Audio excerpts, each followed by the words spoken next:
The smell of industrial-grade bleach and floor wax always stuck to the back of my throat, a permanent reminder of my place in the world.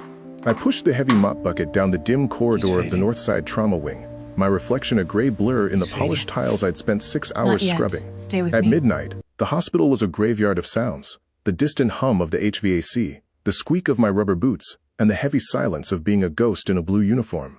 To the doctors and the families in the waiting rooms, I wasn't Patricia. I was just the shadow that cleared away their messes. Clear the hall. Move that cart now.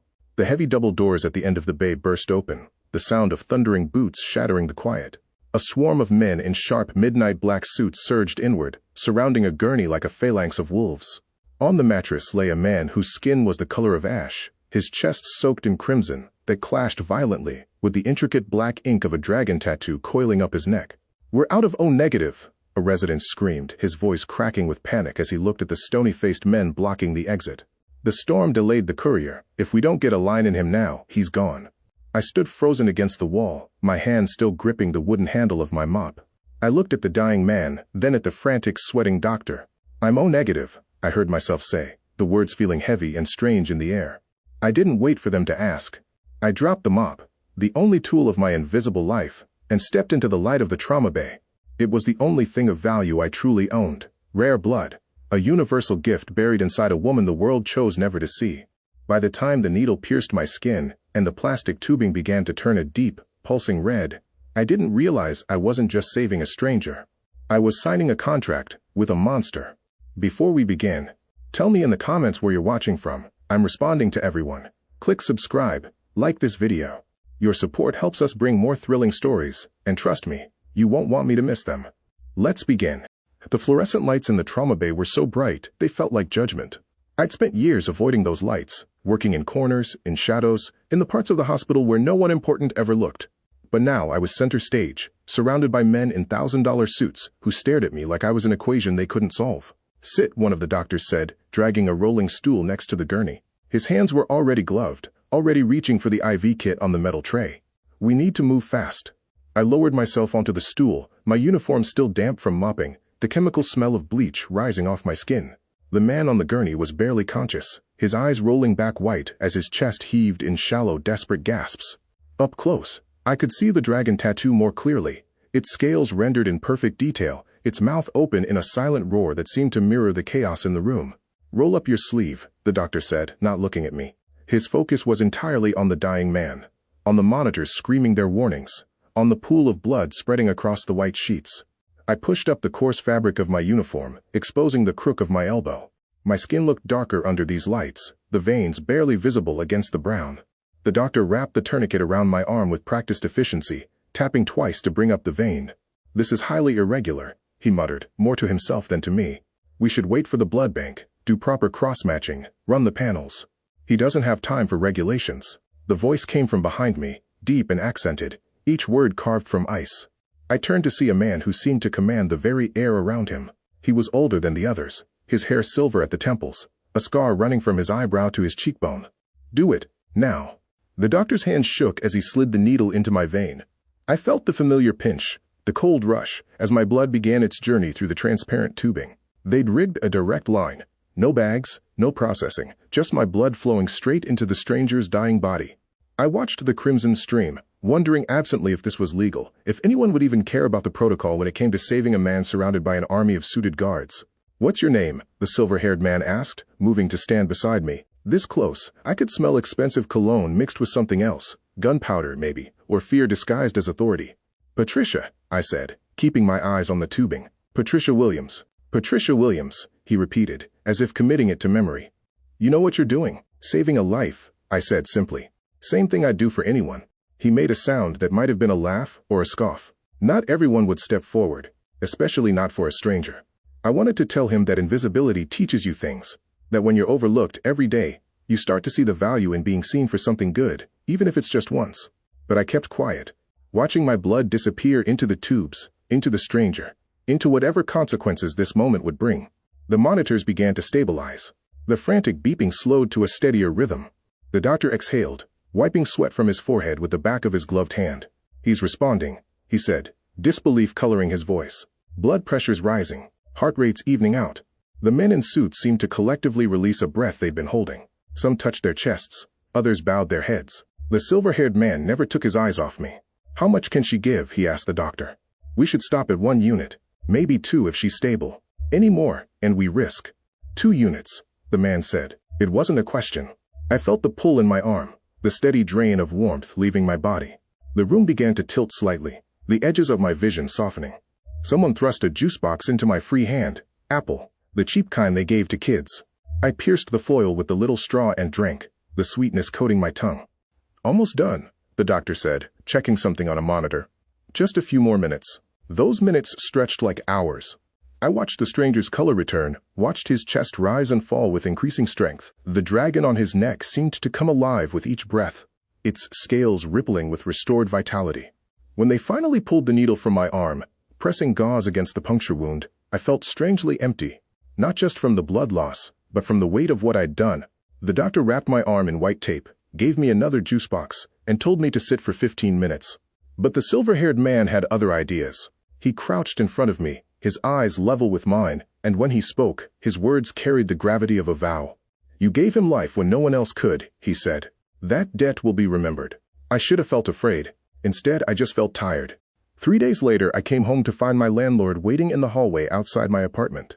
Mr. Kowalski was a barrel-chested Polish man who'd spent the last 6 months threatening eviction every time I was late with rent, which was every month. But now he stood there with his hands clasped in front of him like a funeral director, his usual scowl replaced by something that looked almost like reverence. "Ms. Williams," he said, clearing his throat, "I need to speak with you." My stomach dropped. This was it, the eviction notice. I'd been short again this month, had planned to beg for an extension, maybe offer to clean the common areas for credit. I clutched my purse tighter, already calculating which of my few possessions I could carry in one trip. "I know I'm behind," I started, but he held up a hand. "Your account is paid," he said. "In full. 6 months in advance." The hallway seemed to tilt. "What? Someone came this morning." "Cash. Enough to cover what you owed, plus half a year forward." He pulled an envelope from his jacket pocket, thick, cream-colored paper, my name written across it in elegant calligraphy. "They left this for you." My hands trembled as I took it. The envelope was heavy, expensive. The kind of thing I'd only seen in the hospital when wealthy patients received get-well cards. I turned it over, found it sealed with what looked like actual wax, stamped with the impression of a dragon. "Who was it?" I asked. Kowalski shrugged. "Didn't give a name. Asian guy, nice suit. Very polite, very insistent that I give you this personally." I waited until I was inside my apartment before opening it. The single room was exactly as I'd left it that morning. The Murphy bed still pulled down, my breakfast dishes in the sink, the window unit rattling its familiar song. I sat on the edge of the bed and broke the wax seal. Inside was a single card, the same heavy paper, the message written in that same flowing script. A life for a life. The first payment. Underneath the card were $100 bills. 50 of them, $5,000. More money than I'd seen in my entire life. I sat there staring at it until the sunlight through my window turned orange, then purple, then disappeared entirely. When I finally moved, it was to hide the money in the freezer, wrapped in aluminum foil and stuffed behind a bag of frozen peas. It felt too dangerous to be real, too much like a dream that would evaporate if I acknowledged it. But the next morning, my student loan servicer called. My balance, $23,000 from a nursing degree I'd never finished, had been paid in full. The woman on the phone sounded confused, reading off a reference number that meant nothing to me. "It shows here as a third-party payment," she said. "Very unusual. Are you sure you didn't authorize this?" I hung up without answering. My credit card company called an hour later. Then the hospital billing department about the emergency room visit from last year when I'd broken my wrist. Every debt I had, erased like chalk marks in the rain. I called in sick to work. I couldn't face the hospital, couldn't walk those corridors, knowing that somewhere in this city, someone was watching, cataloging, paying. The Dragon Man, because that's how I thought of him now, had bought my financial freedom, without asking, without warning. It should have felt like relief. Instead, it felt like a noose tightening around my neck. At 4 in the afternoon, I finally forced myself outside. I needed groceries, needed to pretend everything was normal. But when I pushed through the doors of my building, I found a black SUV idling at the curb. The windows were tinted so dark, they looked like holes cut into reality. The back door opened. "Ms. Williams." It was the silver-haired man from the hospital, sitting in the back seat with the ease of someone who owned the world. "Please. Just a moment of your time." Every instinct I had screamed to run, but my feet carried me forward, drawn by the same impulse that had made me offer my blood to a dying stranger. I climbed into the SUV, the leather seats sighing under my weight. The door closed behind me with the solid thunk of a vault ceiling. "You've been generous," I said, trying to keep my voice steady. "But I didn't ask for any of this." "No," he agreed. "You didn't. But debts must be balanced, Ms. Williams. In my world, a life saved creates obligations that transcend money." He handed me another envelope, thinner this time. Inside is an address and a time. "Tomorrow evening. Mr. Kang would like to thank you personally. And if I don't come," his smile was thin as a razor, "then you insult the man whose blood now runs mixed with yours. I don't recommend it." The SUV door opened again. I hadn't even noticed we'd stopped. I was back in front of my building, as if I'd never left. The address led me to a place that didn't exist on any map I could find. The building sat in the heart of the financial district, all steel and reflective glass that caught the sunset like a blade. No signs, no numbers, just a single door of polished black marble with a security panel that looked like it belonged in a science fiction film. I stood on the sidewalk for 10 minutes, clutching the envelope, before a man in a charcoal suit emerged and held the door open. He didn't speak, just gestured me inside with a slight bow that felt more like protocol than courtesy. The elevator rose so smoothly I barely felt the movement, just the pressure in my ears, as the numbers climbed past 20, then 30, then 40. When the doors opened, I stepped into a hallway that smelled of sandalwood, and something medicinal underneath. The floors were white marble veined with gold, the walls hung with paintings that looked older than my entire bloodline. Another suited man waited, this one younger, with a Bluetooth earpiece and eyes that cataloged everything about me in a single sweep. "Ms. Williams, please follow me. Mr. Kang is expecting you." We walked past rooms with closed doors, past windows that offered views of the city spreading out below like a circuit board of lights. I caught glimpses of other men in suits, women in crisp business attire, all of them moving with the careful precision of people who knew exactly where they belonged. I felt like a smudge on a clean window. The recovery suite was at the end of the corridor, guarded by two men who looked like they'd been carved from granite. They parted silently as we approached, and the young man with the earpiece pushed open the door. The room beyond was nothing like any hospital room I'd ever seen. More like a luxury hotel suite, with floor-to-ceiling windows, dark wood furniture, and medical equipment that looked too sleek and expensive to be real. In the center of it all was a bed the size of my entire apartment, and in that bed, propped against a mountain of white pillows, was the Dragon Man. Lee Kang looked better than he had on that gurney, but barely. His skin still carried the pallor of someone who'd stood at death's door and been dragged back by force. The dragon tattoo on his neck seemed darker against his wan complexion, its scales rendered in such perfect detail that I could count each one. An IV line ran into his arm, connected to bags of fluid that hung like translucent fruit from a steel pole. But his eyes were alert, black and sharp, and fixed on me with an intensity that made my breath catch. "Leave us," he said. His voice was rough, damaged by the breathing tube they must have used. But the command in it was absolute. The room emptied in seconds. The door clicked shut, and suddenly it was just the two of us, the dying man I'd saved and the woman foolish enough to have saved him. "Come closer," he said, gesturing weakly. "I want to see you properly." I moved to the side of the bed, my hands clasped in front of me like I was waiting for communion. Up close, I could see the lines of pain around his eyes, the way his jaw clenched against discomfort he refused to show. "Patricia Williams," he said, my name sounding strange in his accented English. "Do you know who I am?" "No," I said honestly. "Just that you were dying, and I could help." Something flickered in his expression. Surprise, maybe, or something darker. "I am Lee Kang. I run the Dongbak Syndicate. Do you know what that means?" I shook my head, though the word syndicate painted its own picture. "It means I am not a good man, Ms. Williams. It means the blood you gave me has been used to do terrible things. It means you saved a monster." He paused, watching me. "Does that frighten you? Should it?" He laughed, then winced, one hand moving to his bandaged chest. "Most people would run. You stand there like we're discussing the weather." "I'm a cleaner in a trauma ward," I said. "I've seen what monsters look like. They don't usually admit it." His eyes narrowed, reassessing. "The doctors tell me you gave 2 full units. Direct transfusion. Highly irregular. Possibly illegal." He gestured to his chest. "Your blood is inside me now. In my culture, this creates a bond. A debt that cannot be measured in money alone." "I don't want anything from you," I said quickly. "The debts you paid, that was too much already." "That was nothing." He reached toward the nightstand, his movements careful and pained. The silver-haired man materialized from somewhere. Had he been in the room the whole time? And placed a wooden box in Kang's outstretched hand. "This is the beginning of payment. The box was lacquered black, inlaid with mother-of-pearl dragons that spiraled around the lid. Kang opened it, revealing a jade pendant on a gold chain. The stone was deep green, almost black, carved into the shape of a phoenix rising from flames. "In my family, this has been passed down for 8 generations," he said. "It represents rebirth, resurrection. You gave me that, Patricia Williams. You pulled me from the dark when I had accepted my death." "I can't accept this," I whispered. "You already have." His hand closed the box and held it out to me. "Because whether you know it or not, you are now under my protection. Anyone who touches you answers to me. Anyone who threatens you dies." His smile was gentle, but his eyes were steel. "You haunt my veins now, and I protect what is mine." The packages started arriving the next day. I came home from my shift to find my landlord in the hallway again, this time surrounded by boxes. Sleek black ones with silver ribbons, stacked like an art installation against my door. He looked at me with something between pity and envy, shaking his head as he retreated to his apartment without a word. I dragged them inside one by one. 12 boxes in total, each one lighter than it had any right to be. I sat on my Murphy bed and opened the first one with trembling hands, tearing through tissue paper so delicate it felt like touching clouds.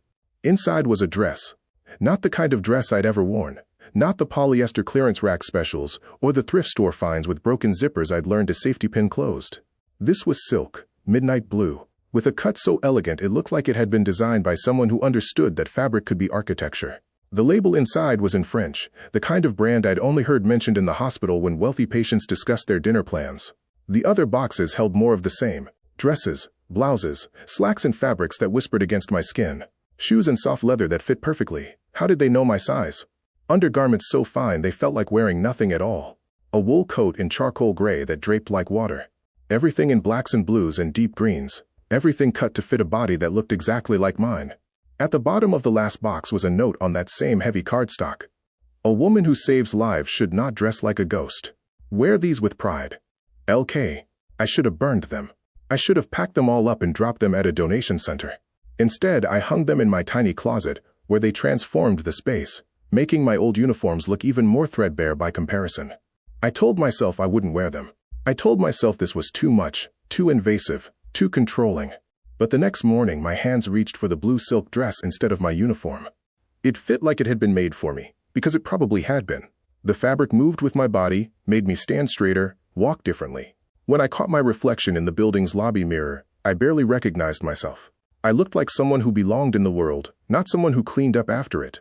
The nurse's station went silent when I walked past. Dr. Rashid actually did a double take, his coffee cup frozen halfway to his mouth. Even the patients seemed to see me differently, their eyes tracking my movement down the corridor instead of sliding past like I was furniture. "Patricia?" Linda, one of the evening nurses, grabbed my arm as I passed. "Girl, what happened to you? You look like you're heading to a gala, not a graveyard shift." "Just felt like a change," I said, but the words felt hollow. The truth hit me during my lunch break. I was sitting in the cafeteria, somewhere I usually avoided because the fluorescent lights made the cheap food look even sadder, when I noticed him. A man in a dark suit, sitting 3 tables away, not eating, not reading, just there. Our eyes met for a fraction of a second before he looked away, but I'd seen enough. I finished my sandwich and took a different route back to my floor, cutting through the cardiac wing instead of taking my usual path. When I glanced back, there he was again, maintaining distance but never quite disappearing. I tested it twice more during my shift, taking the stairs instead of the elevator, stopping at a supply closet I never usually visited. Each time, within minutes, I'd catch a glimpse of him or someone like him, always in those dark suits, always watching. The dresses weren't gifts. They were markers, tags, a way to make me visible so they could keep track of me. I'd spent my whole life being invisible, and now I'd been painted in colors so bright I couldn't hide if I tried. When I got home that night, there was another package. Smaller this time, a velvet box containing a phone, sleek, expensive, already activated. A single number programmed into the contacts, labeled simply, Guardian. I turned it on, and a text appeared immediately. "The dress suits you. You are safe. Always." I threw the phone across the room. It hit the wall but didn't break. Of course it didn't. These people didn't deal in fragile things. But even as anger burned through me, I couldn't bring myself to take off the dress. I stood in front of my bathroom mirror, this stranger in silk staring back at me, and realized the horrifying truth. Part of me liked being seen. Part of me had been waiting my whole life to be noticed, and now that I didn't know if I had the strength to disappear again. The phone buzzed where it had landed on the floor. Another message. "Dinner tomorrow. 8 p.m. A car will come." Not a question. Never a question. I picked up the phone and typed back, "What if I say no?" The response came instantly. "Then I will worry. And when I worry, people get hurt. Please don't make me worry, Patricia." I looked at myself in the mirror one more time. This woman in her silk cage, dressed in beautiful chains. Then I texted back a single word, "Fine." The message that followed made my blood run cold. Good. I knew you would understand. We are the same now, you and I. Both prisoners of what we are. The restaurant was the kind of place that didn't have prices on the menu. The kind where the hostess greeted you by name even though you'd never been there before. Where the lighting was dim enough to hide secrets but bright enough to catch the gleam of real silver on the tables. I felt like an imposter in my borrowed silk, following a suited guard through a maze of private dining rooms until we reached one at the very back. Li Kang sat alone at a table set for two, looking stronger than he had in the recovery suite but still carrying the weight of his near death. He wore a black shirt open at the collar, and I could see the dragon's head emerging from the fabric, its painted eyes seeming to watch me as I entered. "Patricia." He stood, wincing slightly at the movement, and gestured to the chair across from him. "Thank you for coming. Did I have a choice?" I sat without waiting for him to pull out my chair, meeting his eyes with a directness that made his mouth quirk into something almost like a smile. "There is always a choice," he said. "But some choices have consequences we must be willing to accept." A server appeared with wine, pouring it into crystal glasses that probably cost more than my monthly rent used to. I didn't touch mine. Lee noticed but said nothing, taking a small sip from his own glass before setting it aside. "You're angry about the clothes," he said. "It wasn't a question. You're having me followed, protected." "I didn't ask for protection." "No," he agreed. "But you need it, whether you realize it or not." He leaned forward, his hands folded on the table. "Do you know what happened to the 3 men who shot me?" I shook my head. "They are dead, executed by their own organization for failing to finish the job. But before they died, they talked. They mentioned the hospital, the woman who gave blood, a cleaner." His eyes never left mine. "In my world, Patricia, information is currency. And now there are people who know you saved my life. People who would use you to hurt me. People who would hurt you just to send a message." The food came then, course after course of things I couldn't name, arranged on plates like pieces of art. Lee barely touched any of it, but I found myself eating, if only to have something to do with my hands. "This isn't sustainable," I said finally. "You can't just absorb me into your world because I gave you blood. That's not how it works. In your world, perhaps not." He set down his chopsticks with careful precision. "But I need to tell you about Inyon. Do you know this word?" "No. It's Korean. It means a connection between people that is providential, fated, destined." He touched his chest, over his heart. "In our philosophy, we believe that every meaningful relationship in our lives is Inyon, the threads that tie us to certain people, drawn together across time and space by forces we cannot control or understand." "That's just coincidence dressed up in pretty language," I said, but my voice lacked conviction. "Is it?" He smiled, sad and knowing. "Tell me, Patricia, what made you speak up that night? What made you offer your blood to a dying stranger? You said yourself, you're invisible in that hospital. You could have stayed silent, stayed safe. But you didn't." I wanted to argue, but the words died in my throat. Because he was right. I'd been asking myself the same question for days, turning over that moment in my mind like a stone I couldn't put down. "In my culture," Lee continued, "we believe that Inyan can accumulate over lifetimes. That sometimes we meet people we've known before, in other lives, and we recognize them on a level deeper than consciousness. The Buddha said that even sharing a boat ride requires 500 years of Inyan." He paused, letting the weight of his words settle between us. "You and I, Patricia, we share blood now. Your cells swim inside me. Keep me alive. By our measure, that is Inyan of the deepest kind. A debt that spans not just this life, but all the ones that came before, and all the ones that will come after." "That's insane," I whispered. "Perhaps." He reached across the table, not touching me but close enough that I could feel the warmth of his hand. "But insanity and truth are not always opposites. You saved my life when you had no reason to. When it gained you nothing, and could have cost you everything. That kind of grace creates obligations that cannot be measured in money, or time, or favors. In my world, when someone saves your life, you owe them a debt that can never be fully repaid. Ever. So what does that mean?" I pulled my hand back, cradling it against my chest. "I'm bound to you forever? That's not a debt, that's slavery." "No?" His voice was sharp, cutting. "Slavery is taking someone's freedom by force. This is different. This is acknowledging that we are connected now, whether we wish it or not. Your blood sustains me. My protection shields you. We are," he searched for the word, "entwined, like roots of 2 trees that have grown together underground." I stood up, my chair scraping against the floor. "I need air." He didn't try to stop me. I walked out of the private room, past the main dining area, and stood on the restaurant's terrace overlooking the city. The night was cool, the lights below spreading out like scattered diamonds. I gripped the railing until my knuckles ached. Lee appeared beside me a few minutes later, moving slowly, one hand pressed to his side. "You shouldn't be walking," I said automatically, the nurse in me responding before I could stop it. "See?" He smiled. "Already you care. Already the thread pulls both ways." "This isn't fair." "No," he agreed. "But Inyan never is. We don't choose our fated connections, Patricia. We only choose what we do with them." He turned to face me fully. "I'm not asking you to love me. I'm not even asking you to like me. I'm simply telling you the truth. Your life is tied to mine now. And I will honor that bond until my last breath, whether you accept it or not." I thought I'd have time to process everything. The Inyan, the debt, the impossible tangle of fate and obligation Lee claimed bound us together. But fate, or whatever cosmic force was pulling the strings, had other plans. It happened during my Thursday night shift, 2 weeks after the restaurant. I was restocking supply carts on the 4th floor when I heard Lee's voice echoing from the administrative wing. He'd been coming to the hospital for follow-up appointments, against my advice and apparently against his doctors too. But Lee Kang didn't take orders from anyone. I should have kept walking, should have minded my own business, and let his army of suited guards handle whatever business had brought him there at 11 o'clock at night. But something in the quality of the silence that followed his voice made the hair on my neck stand up. I moved toward the administrative corridor, my rubber-soled shoes silent on the polished floor. The lights were dimmer here, half of them shut off to save energy during the night shift. I could see Lee's guards at the far end of the hallway, 2 of them flanking the door to Dr. Morrison's office, where Lee was presumably having some off-the-books consultation. What they couldn't see, what I could see because I'd mopped these floors 1,000 times, was the service door cracking open behind them. The service corridors were a maze that ran through the hospital's bones, used by maintenance and cleaning staff to move equipment without disturbing patients. I'd spent years navigating them, knew every turn and shortcut, and I knew that door was supposed to be locked. 3 men emerged, moving with the fluid precision of people who'd done this before. They wore hospital scrubs, the generic blue kind that could belong to anyone, but the bulges under their shirts told a different story. The lead man had something in his hand that caught the light wrong, too sharp and purposeful to be medical equipment.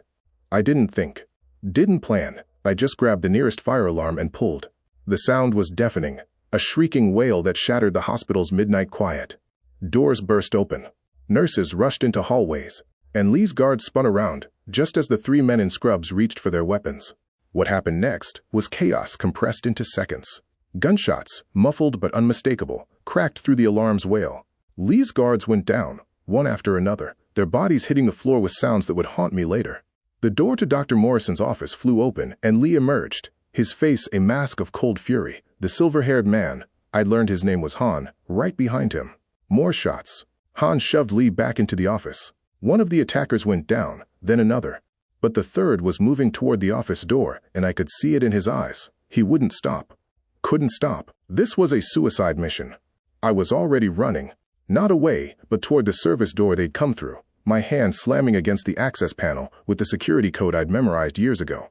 The door opened, and I plunged into the service corridor, my mind racing through the building's layout. These tunnels connected everything, including a maintenance passage that led directly behind Dr. Morrison's office. I ran through the dimness, past pipe-lined walls and electrical boxes, taking turns by muscle memory. Behind me, I could hear footsteps, heavy, purposeful, gaining. They'd sent someone after me, or maybe I'd just gotten lucky and drawn one away from Lee. The passage behind Morrison's office was blocked by a rolling equipment cart. I shoved it aside with strength born of pure adrenaline and kicked open the access panel. The small room behind the office, barely more than a closet where they stored old files, opened directly into Morrison's private bathroom. I crashed through, startling Han, who had positioned himself in front of the bathroom door, gun drawn. Lee sat in Morrison's desk chair, pale but composed, his own weapon resting in his lap. "The service tunnel," I gasped. "They'll flank you. There's an access point in the ceiling above the..." The ceiling tile exploded inward. The third attacker dropped through like a demon, his gun already tracking toward Lee. But Han was faster, his shot precise and final. The man crumpled before he could fire, blood spreading across Morrison's expensive rug. The alarm cut off suddenly, leaving a ringing silence. In the distance, I could hear sirens, real ones, police and more security. Lee stood slowly, his eyes finding mine across the carnage. "You knew the tunnels," he said. I clean them, I replied, my voice shaking now that the adrenaline was draining. Every Tuesday and Thursday. I've mapped this entire hospital in my head. Han was already on his phone, barking orders in rapid Korean. Lee crossed the room to me, ignoring Han's protest, and took my face in both hands. His palms were warm, steady, despite everything. Twice, he said softly. You've saved my life twice now. Who were they? The Jade Dragons. A faction that believes I've grown too powerful, too soft. His thumb brushed my cheek, and I realized I was crying. They were wrong about the soft part. Police radios crackled in the hallway. Han appeared at Lee's shoulder, urgent. We need to move, now, before the authorities lock down the building. Take us through the tunnels, Lee said to me. Can you do that?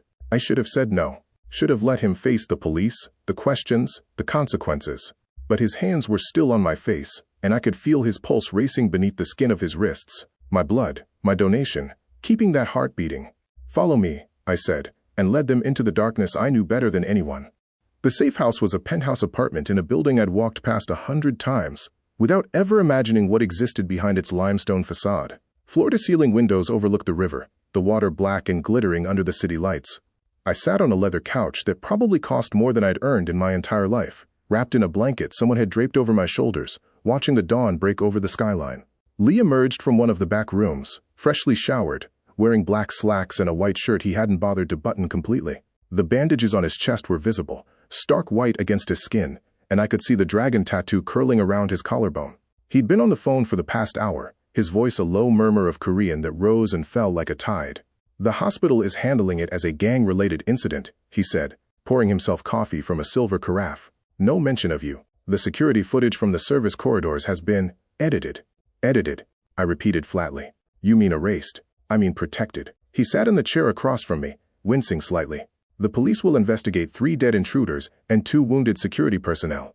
They'll find exactly what we want them to find. You were never there. But I was there. I pulled the blanket tighter. I was there, and I led you through those tunnels. And now I'm here in this. I gestured around the opulent room. Whatever this is. I can't just go back to my apartment and pretend none of this happened. No, Lee agreed. You can't. The words hung between us, heavy with meaning.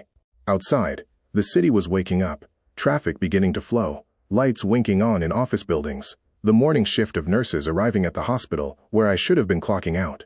Linda would wonder where I went. Mr. Kowalski would notice if I didn't come home. My life, small and invisible as it was, still existed out there without me. I've been thinking, Lee said, setting down his coffee with careful precision, about what you said at the restaurant, about sustainability. You were right. This arrangement we have, it's not tenable as it is. Something in my chest loosened. So you'll let me go back to normal? I didn't say that.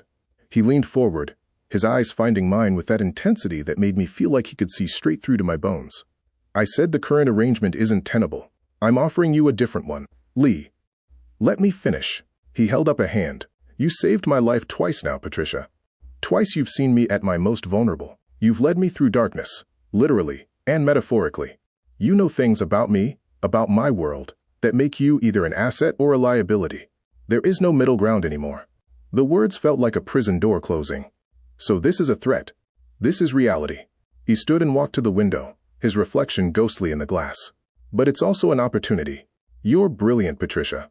The way you knew those tunnels, the way you thought 3 steps ahead while bullets were flying. That's not just knowledge. That's strategic thinking. That's the kind of mind I need. I'm a cleaner, I said. I mop floors. You were a cleaner. He turned to face me. What you are now is someone who's seen both worlds, the one above and the one below, the visible and the invisible.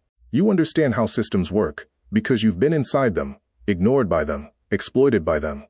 His voice was gentle but insistent. I'm offering you a position in my organization, not as decoration, not as a trophy, as someone with real power, real voice. My laugh was bitter. Doing what? I don't know anything about your world. You know everything about survival, about being underestimated, about seeing what others miss. He crossed back to me, kneeling so we were eye level. I have dozens of men who can shoot, who can intimidate, who can break bones. What I don't have is someone who thinks like you, someone who understands that the greatest power is often in the spaces people don't look. And if I say no? The question made him pause. For the first time since I'd met him, Lee Kang looked uncertain. Then I will ensure you're protected. Set you up somewhere safe, far from here. New identity, new life. You'll never have to see me again. But I'll never be free, I finished for him. I'll always be looking over my shoulder, waiting for the next attack, the next faction that learns about the woman who saved the Black Dragon. Yes, he admitted quietly. That is the price of Inyan. The thread cannot be uncut, only stretched. Even apart, we would remain connected. I stood and walked to the window, standing beside him. The city spread before us, millions of lives intersecting and diverging, threads tangling and untangling in patterns too complex to map. Somewhere down there was my apartment, my job, my invisible life. It would be so easy to disappear back into it, to let Lee's money and powers shield me while I pretended none of this had happened. But I'd tasted something else now. I'd tasted being seen, being valued, being something more than the woman who cleaned up other people's messes. What exactly would this position entail? I asked, not looking at him. I could hear the smile in his voice. Intelligence. Strategy. You'd be my eyes in the places I can't see. The hospitals, the service corridors, the invisible infrastructure of the city. You'd help me understand the patterns, predict the movements of people who think they're beyond notice. You want me to be a spy. I want you to be what you've always been, someone who sees everything while being seen by no one. Only now, that invisibility becomes a weapon instead of a burden. I turned to face him. And the peaceful life? The normal life? Was it ever really peaceful? His eyes searched mine. Or was it just quiet? There's a difference, Patricia. Quiet is the absence of noise. Peace is the presence of contentment. Were you ever truly content in that life? The question hit harder than I expected. Because he was right. I'd been surviving, not living. Existing, not thriving. The invisibility I'd wrapped around myself like armor had also been a cage. I need time, I said finally. To think, to process. It's too much, too fast. Time is a luxury we may not have, Lee said, but I'll give you what I can, 24 hours. Stay here, where it's safe. Think about what you want your life to be. He reached out and tucked a strand of hair behind my ear, the gesture so gentle it made my throat tight. Just remember, Patricia, sometimes the most dangerous choice is the one that feels safest. Sometimes survival requires becoming something you never imagined. He left me there at the window, watching the sun climb higher over the city, my reflection a ghost in the glass. In one version of my future, I was invisible again, hidden, protected, slowly suffocating under the weight of someone else's mercy. In the other, I was visible, dangerous, powerful, irrevocably changed. The Black Dragon's blood ran through Li Kang's veins, but my blood ran there too now, tangled with his in ways I was only beginning to understand. The question wasn't whether I was already changed. I was. The question was whether I had the courage to admit it. I never made it to the full 24 hours. I'd gone back to my apartment despite Lee's protests, needing to see my own walls, breathe my own air, touch the life I was considering leaving behind. Han had insisted on posting guards outside the building. Discreet ones, he'd promised, though I spotted them immediately in their dark sedan across the street. It was 3 in the afternoon when I went down to the laundromat in the basement. A mundane errand, washing clothes in machines that barely worked, using quarters I'd been saving in a jar. Normal, safe. Mine. The basement was empty, except for the rhythmic tumble of dryers. I loaded my clothes into a machine, poured in detergent that smelled like artificial lavender, and that's when I felt the prick in my neck. The world tilted. My legs went numb. I tried to scream, but my vocal cords were frozen, paralyzed by whatever they'd injected me with. Strong hands caught me before I hit the concrete floor, and the last thing I saw before darkness took me was the laundry basket tipping over, my clothes spilling across the floor like a final goodbye. I woke to the smell of rust and salt water. My head throbbed, my mouth tasted like copper, and when I tried to move, I found my wrists bound to a metal chair with zip ties that bit into my skin. The room was industrial. Concrete walls, bare bulb hanging from the ceiling, water stains that looked almost black in the dim light. 3 men stood in front of me. Not the polished professionals from Lee's world, but something rougher, meaner. The one in the center had a scar that split his upper lip, giving him a permanent sneer. "She's awake," he said in accented English. "Good. The dragon will want her conscious when we send him the video." Video? My voice came out raspy, damaged. Scarred lips smiled. Of what we do to things he loves. Of what happens when he encroaches on Jade Dragon territory. He pulled out a knife, the blade catching the light. "Don't worry. We'll start small. A finger. Maybe. Work our way up." Terror flooded my system, sharp and acidic. But underneath it was something else. A cold, crystalline anger. I'd spent my whole life being used, being overlooked, being treated as disposable. And now, just when I'd started to believe I might be something more, These men wanted to reduce me to a message. A warning written in my blood. Lee will kill you for this, I said. Lee Kang is one man, Scarred Lip replied. We are many. He's been soft since the shooting, distracted. The old families are ready to take back what's theirs. He leaned close, his breath hot on my face, starting with his little pet. He never got to touch me with the knife. The door, heavy, metal, the kind designed to muffle screams, exploded inward. Not picked, not unlocked, blown off its hinges by a force that sent it crashing into the far wall. And through the smoking doorway came Lee Kang, covered in blood that wasn't his, holding a gun in one hand, and something that looked like a machete in the other. His face was a mask of pure, distilled fury. The dragon on his neck seemed alive, writhing with each labored breath. Behind him came Han, and at least a dozen men, all armed, all wearing expressions that promised death. Step away from her, Lee said, his voice so quiet it was almost gentle. Almost. Scarred Lip grabbed me, his knife suddenly pressed against my throat. One more step and Lee shot him.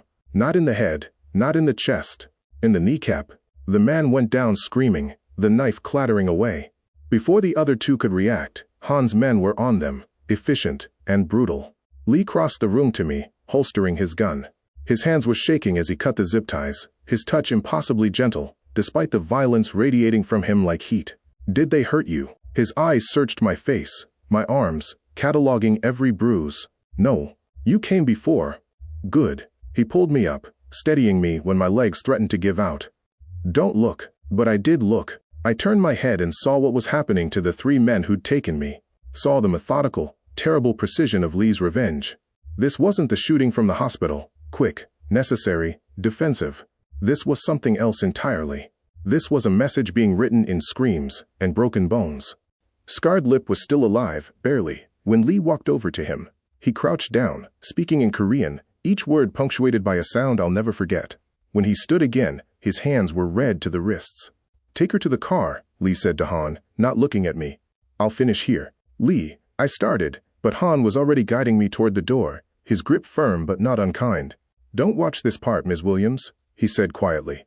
This is the side of him you're not ready to see, but I had seen it.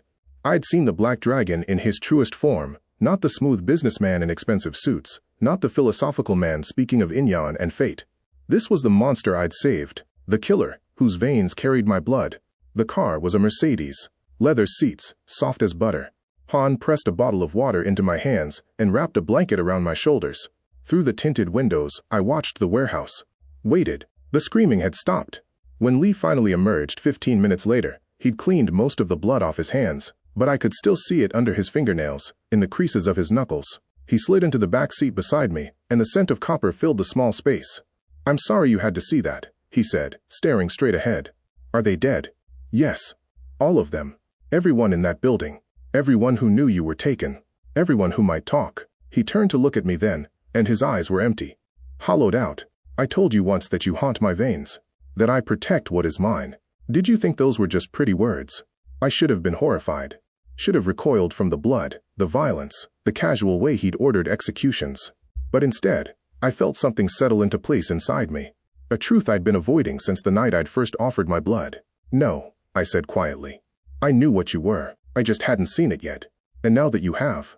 I looked down at my wrists, at the raw marks from the zip ties, at the bruises already forming. Looked at the man beside me, this beautiful monster who'd torn through a building full of people to get to me. Who'd painted the walls red, because someone had dared to touch what he considered his. Now I understand, I said, that the choice you offered me was never really a choice at all.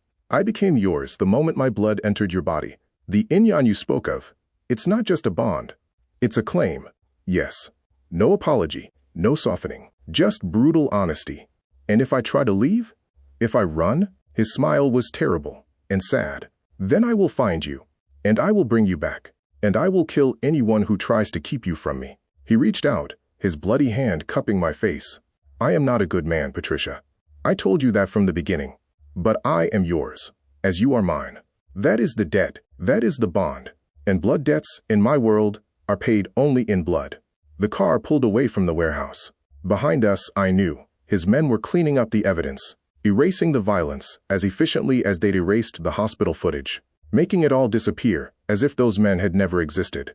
I leaned my head against the window, watching the city blur past, and realized I was crying. Not from fear, Not from horror, but from the crushing weight of understanding exactly what I'd become entangled with, and the terrible knowledge that even knowing all of it, I still wasn't sure I wanted to run. The pendant sat in its lacquered box on the bathroom counter while I showered, scrubbing my skin until it was raw and pink, trying to wash away the phantom sensation of zip ties and the smell of that warehouse. The water ran clear, but I kept scrubbing, kept trying to clean something that couldn't be cleaned with soap and heat. When I finally emerged, wrapped in a robe that cost more than my car, Lee was sitting on the edge of the bed in the penthouse's master suite. He'd showered too, in one of the other bathrooms, and changed into fresh clothes. Black slacks, black shirt. The dragon tattoo was hidden now, but I knew it was there, coiled and waiting. "You should eat something," he said without looking at me. Han ordered food. "I'm not hungry." "Eat anyway, you're in shock." I wanted to argue, but he was right. My hands were shaking, my thoughts scattered like papers in wind. I sat beside him on the bed, not touching, the space between us charged with everything unsaid. "The Jade Dragons are finished," Lee said quietly. "What happened today was the last move in a war that's been brewing for months. They're scattered now, leaderless. The other families will absorb what's left, and they'll remember what happens when someone takes what's mine." "How many people died today?" I asked. "Does it matter?" "Yes." He was quiet for a moment. 17 in the warehouse. Another 32 across the city in coordinated strikes against their operations. The violence was necessary. Surgical. If I'd shown mercy, if I'd hesitated, they would have interpreted it as weakness. Others would have followed their example. 49 lives. Erased in an afternoon, because of me.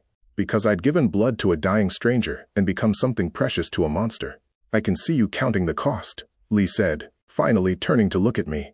"Adding up the bodies, measuring them against your conscience. But you're asking the wrong question, Patricia." "What's the right question?" "How many people are alive because I acted decisively? How many families won't lose fathers and sons to a prolonged gang war? How many innocent bystanders won't be caught in crossfire?" He stood and walked to the window, his reflection ghostly in the glass. "Violence is a language in my world. Today I spoke clearly enough that others will think twice before trying to translate." I stood too, moving to the dresser where the jade pendant waited. The phoenix carved into the stone seemed to glow in the lamplight, its wings spread wide, rising from flames that would consume anything less eternal. "You said this was passed down for 8 generations, I said, opening the box. "That it represents rebirth." "Yes. When you gave it to me in the hospital, I didn't understand what you were offering. I lifted the pendant, felt its weight in my palm. But I understand now. This isn't just a gift. It's a symbol, a declaration. It is." Lee crossed back to me, his movements careful. "In my family, that pendant has only been worn by 3 women in all those generations. My great-grandmother, who saved my great-grandfather from assassination. My grandmother, who ran the family's operations while my grandfather was imprisoned. And my mother, who rebuilt our empire after the war, nearly destroyed it." He paused. "Strong women. Dangerous women. Women who understood that power isn't given, it's claimed." He took the pendant from my hand and moved behind me, lifting it over my head. The jade settled against my sternum, cool and heavy, like a second heartbeat. In the mirror across from us, I saw what I'd become. No longer the ghost in the blue uniform, but something else entirely. Something that wore silk and jade and the protection of the most dangerous man in the city. "The old Patricia died in that warehouse," Lee said, his hands resting on my shoulders. "The woman who cleaned floors and stayed invisible, and accepted the world's judgment of her worth. What rises from those ashes is up to you." I touched the pendant, tracing the phoenix's wings. "And if I choose to wear this, what does that make me?" "Mine." His reflection met my eyes in the mirror. "And I, in turn, become yours. That is the bargain. That is the bond. You don't command me, Patricia, but you hold power over me that no one else possesses. The power of the debt. The power of Inyan. The power of being the reason I'm alive. People will see this and know," I said. "They'll know I'm connected to you. They'll know you're under my protection. That touching you means death. That disrespecting you means war." He turned me around to face him. "Is that what frightens you? Being seen, being known?" "I've spent my whole life being invisible," I whispered. "It's safe in the shadows, safe and small." His hands cupped my face, thumbs brushing my cheekbones. "I'm offering you the opposite. Dangerous and vast. A life where you matter, where your voice carries weight, where you're not cleaning up after the world but shaping it." I thought about my apartment, my uniform, my mop bucket. Thought about Linda at the nurse's station and Mr. Kowalski in the hallway. Thought about the life I could return to if I just took off this pendant and walked away. Lee said he'd let me go, set me up somewhere safe, give me a new identity. But he'd also said the thread couldn't be cut, only stretched. And I realized now that he was right. Even if I ran to the other side of the world, I'd still feel this pull. Still wonder, still know that somewhere, a dragon carried my blood in his veins and waited for the phoenix to rise. I have conditions, I said finally. Something flickered in his eyes. Surprise, maybe, or respect. Name them. I'm not decoration. If I do this, I'm part of your world, not just attached to it. You use my mind, my skills, my knowledge. I'm not just the woman who saved you. I'm the woman who continues to save you, in whatever ways you need. Agreed. And no more secrets. If I'm risking my life by being connected to you, I deserve to know what threats are coming. No more surprises, like today. That's harder, he admitted. Some things I can't share. Operational security, sources, ongoing investigations. Then I need someone who can share them with me. Someone who can teach me your world, help me understand the players and the rules. I met his eyes. Han, I want him assigned to me, not as a guard, but as a guide. Lee smiled, genuine warmth, breaking through his usual control. Han will enjoy that. He's been saying since the hospital that you were wasted as a cleaner. Any other conditions? I touched the pendant again, feeling its weight settle into something like certainty. Just one. The people from my old life, Linda, Mr. Kowalski, the other cleaners at the hospital, they don't get touched. Ever. Whatever wars you fight, whatever violence erupts, they stay out of it. They were always out of it, Lee said gently. I don't punish innocents, Patricia. Only enemies and traitors. Your friends were never in danger. Then I accept. The words felt huge, irrevocable. I'll wear your phoenix. I'll be your, what? What do I even call myself now? In Korean, we would say, Dangsin ui saram, your person. The one who stands beside the leader. The one whose word carries the weight of the throne without sitting on it themselves. He lifted my hand, pressed it against his chest where I could feel his heartbeat. My blood, keeping him alive. But in English, I think the word is simpler. Partner. Equal. The woman who owns the man who owns the city. That's not how the world will see it, I said. They'll think I'm your mistress. Your property. Let them think what they want. You and I will know the truth. He kissed my forehead, gentle despite everything I'd seen him do. The cleaner is dead, Patricia. Long live the queen. I looked at our reflection in the mirror, the black dragon and the phoenix, bound by blood and fate, and choices that felt less like choices and more like inevitability. The pendant gleamed against my skin, a crown I'd never wanted and couldn't refuse. Somewhere in the city, my uniform still hung in a locker at the hospital, waiting for a woman who would never return to claim it. And here, in this penthouse that floated above the world like a dragon's lair, I was being reborn into something I didn't fully understand yet. But I would learn. I would adapt. I would become whatever this new life required. Because Patricia Williams the cleaner was dead, and whoever I was becoming had just begun to rise. Thanks for watching. Please like, comment, and subscribe.